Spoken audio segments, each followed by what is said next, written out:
This presentation is Module 5 of Chem for Bio at Northern Virginia Community College, Annandale campus. And this module is all about chemical reactions. The study of any biological process is essentially the study of a linked sequence or a sophisticated combination of simpler chemical processes or chemical reactions. Consequently, to understand the more complex biological process, one must have an underlying understanding of the types and classifications of chemical reactions and how those chemical reactions are represented.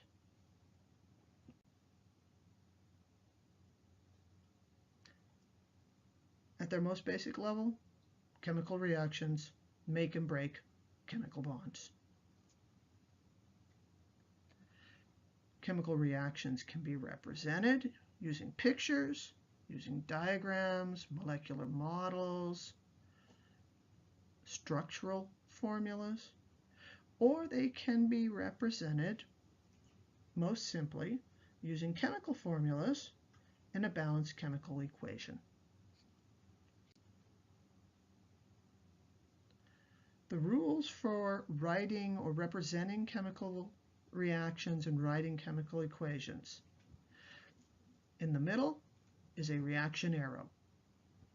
To the left of the reaction arrow are the reactants. Those are the substances, the atoms, the molecules, or the ions undergoing chemical transformation. On the right side of the reaction arrow are the products. Those are the substances being formed or produced by the reaction. It's important to note that sometimes you will observe specific conditions above or below the reaction arrow. If a reaction requires a catalyst to increase the rate of the reaction, or if the reaction requires a specific solvent, those conditions will often be listed above or below the reaction arrow. They're neither reactants nor products, but they're necessary for the reaction to proceed as expected. It is critical to note that chemical reactions do not create or destroy atoms. They simply rearrange atoms. In the process of a chemical reaction, matter is neither created nor destroyed. The atoms are simply rearranged. That means that the correct representation of a chemical reaction must be a balanced chemical equation. That is, the type and number of atoms on each side of the equation must be identical. Balancing a chemical equation cannot be accomplished by changing the chemical formulas of the reactants or products.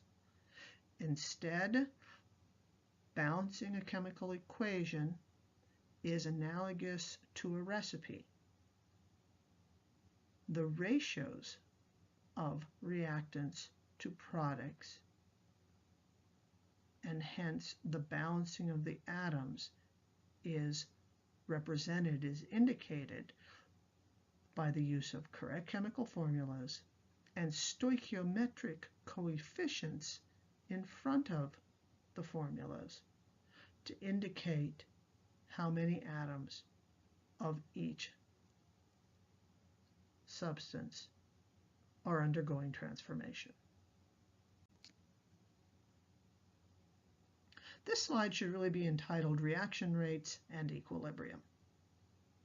The rate of a reaction is the speed at which reactants form products, and chemical reactions can vary terrifically in rates.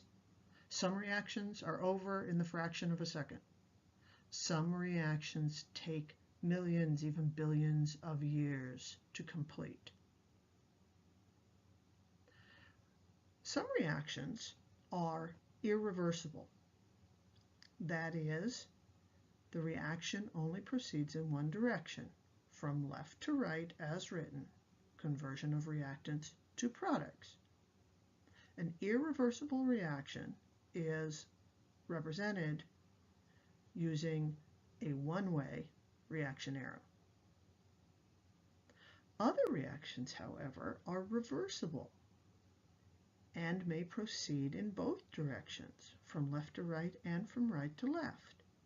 A reversible reaction is indicated by a two-way arrow, or arrows pointed in both directions. Reversible reactions are quite common in the biological sciences. There's a special condition in a reversible reaction called chemical equilibrium.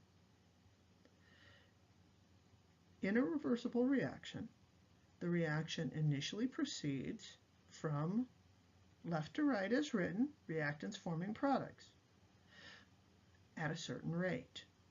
But as the concentration of products builds up, the reaction proceeds to go in the reverse direction as well. And the rate in which the products reform reactants begins to increase, while the rate at which reactants form products decreases. There comes a point when the rate of the forward reaction equals the rate of the reverse reaction. This is called chemical equilibrium. When chemical equilibrium is achieved, not only are the rates of the forward and reverse reactions identical, but the ratios of reactants to products becomes stable or constant. This is not to say that the ratio of reactants to products is equal. It's simply constant. There are several different reaction types or classifications. We're just going to walk through them one at a time. The first classification is a synthesis reaction. Synthesis reactions are also known as combination reactions. And in a synthesis reaction, two atoms, or perhaps an atom and a simple molecule, combine to form one more complex product. In biology, these types of reactions are also called anabolic reactions. Anabolic reactions usually require energy input in order to occur. Decomposition reactions are the opposite of synthesis reactions. In a decomposition reaction, a complex molecule is broken down into simpler molecules or into simpler molecules and atoms. In biology, these reactions are often called catabolic reactions, and they are usually energy releasing, so energy is a product. Exchange reactions, sometimes also called displacement or replacement reactions, occur when reactant components are exchanged or moved between the two chemical structures. When broken down, exchange reactions appear to involve a collection or a combination of synthesis and decomposition reactions. For example, in the top exchange example, molecule AB reacts with atom C to create new molecule AC and atom B. What this reaction required was the decomposition of AB so that the synthesis of AC could occur.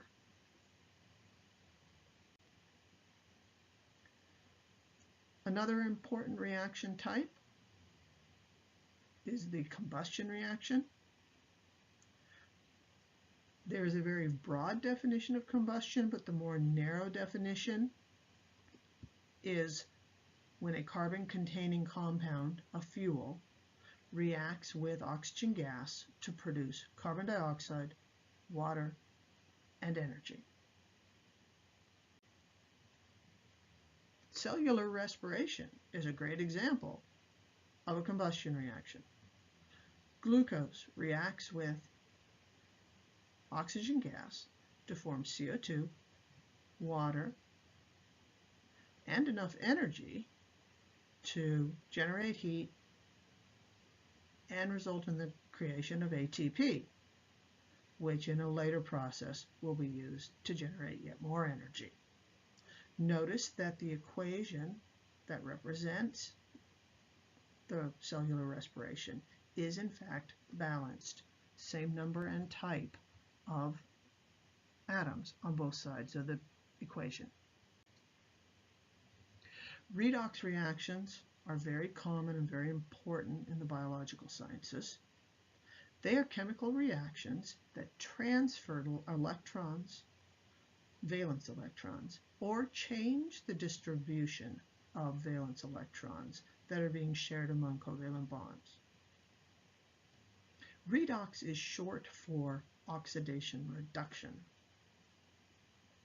The definition of oxidation is when a substance loses electrons. That is, when the reactant substance loses electrons or when its electron density is decreased.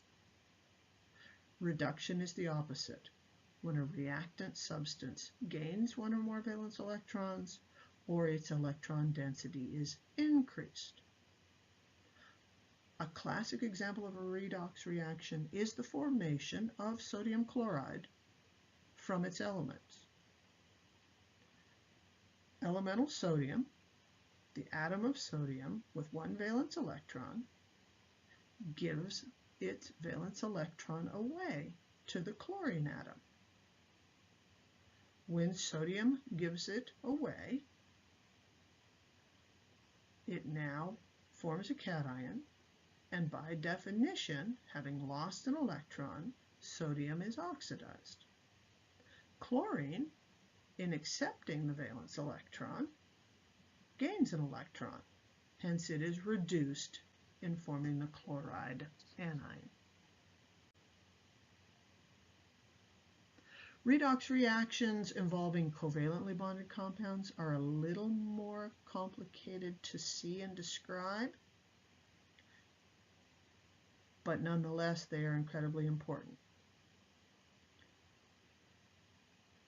The combustion of methane, the reaction of methane with oxygen gas to make CO2 and water, is a classic example of a redox reaction involving covalent compounds.